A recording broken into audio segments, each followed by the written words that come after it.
The United States Constitution contains a philosophical time bomb that's been ticking for 237 years.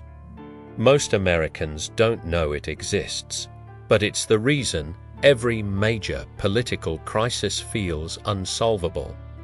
The bomb was planted by John Locke, and it's about to explain everything wrong with modern democracy. Here is the explosive idea. Locke argued that government exists only with the consent of the governed. Sounds reasonable. Right, but this single phrase contains a logical paradox that has no solution. In 1690, Locke was trying to justify overthrowing kings. His second treatise of government argued that people are born with natural rights: life, liberty, property. Government exists only to protect these rights. If government fails, people can dissolve it and start over. This was revolutionary. For the first time, political authority came from below, not above. The American founders were obsessed with Locke. Jefferson practically copied him in the Declaration of Independence. Madison built the Constitution around Lockean principles. But they imported a philosophical problem that Locke never solved. What exactly counts as consent? Think about it. You didn't choose to be born American. You didn't sign the Constitution. You probably disagree with half of what government does. So, in what sense do you consent to be governed? Locke had 3 answers, and they're all problematic. First, express consent. You explicitly agree to obey government, like taking an oath of citizenship.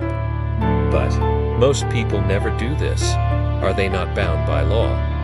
If consent requires explicit agreement, most government is illegitimate. Second, tacit consent. By living in a country and enjoying government benefits, you implicitly agree to its authority. But this makes consent meaningless. North Koreans consent to their government by not fleeing. Prisoners consent to their captivity by eating prison food. Third, majority consent. Government is legitimate if most people support it. But this makes individual consent irrelevant. Why should you be bound by other people's choices? And what about minorities who never consented to majority rule? The founders knew this was a problem. The Constitution was ratified by only 39 delegates, representing maybe 100,000 people out of 4 million. Hamilton admitted in Federalist 20 to that pure consent was impossible. The consent of a majority of the people is the only legitimate foundation of any government. But why should majorities rule minorities? Locke never explained this. He just asserted it. The founders built an entire political system on an unresolved philosophical contradiction. This bomb keeps exploding throughout American history. The Civil War happened because Southern states claimed they never consented to federal authority over slavery. They were philosophically correct, but morally wrong. The Constitution had no answer.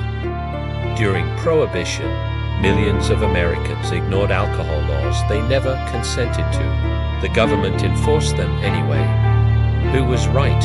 Locke's theory provides no guidance. Today, the bomb is detonating constantly.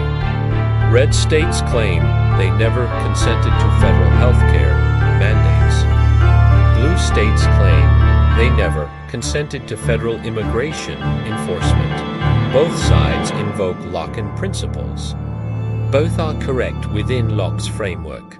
Consider modern examples. Anti-vaxxers claim they never consented to public health mandates. tax resistors claim they never consented to specific government spending. Secessionists claim states can withdraw consent from federal authority. In pure Lockean terms, they all have valid arguments. The philosophical problem gets worse with time. The Constitution was written by people who died centuries ago. Why should their consent bind us? Jefferson himself said constitutions should expire every 19 years so each generation could choose its own government. We ignored his advice. Modern political theorists have tried to solve Locke's paradox. Some argue we consent through voting. But what if you vote for losing candidates? What if you don't vote at all? What if no candidate represents your views? Others argue we consent through fair play. By benefiting from government services, we accept obligations to support them. But this makes consent involuntary. You can't refuse police protection or national defense. So how is accepting them meaningful consent? The most honest answer is that Locke's consent theory doesn't work. Government authority doesn't come from individual consent. It comes from collective need. Historical accident and organized force. We obey government, not because we chose to, but because the alternatives are worse. But here's why this matters. American political discourse still assumes Lockean consent is real. We argue about legitimate government as if legitimacy comes from individual agreement. We treat political disagreement as consent being withdrawn. We act like majority rule is philosophically justified rather than merely practical. This creates impossible expectations. If government requires your consent, then any law you disagree with seems illegitimate.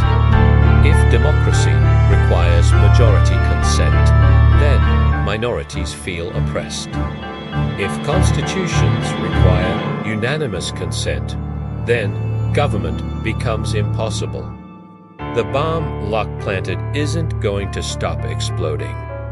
Every political crisis will raise the same question. Why should I obey laws I never agreed to? Locke's theory promised an answer, but delivered a paradox. Maybe that's the point. Maybe the tension between individual consent and collective governance can't be resolved, only managed. Maybe democratic legitimacy isn't about philosophical purity, but practical compromise. The Constitution's philosophical time bomb will keep ticking as long as Americans believe government needs their consent. The question isn't how to defuse it, it's how to live with the explosion. If you enjoyed exploring this idea, subscribe for more echoes of the past that shape our present.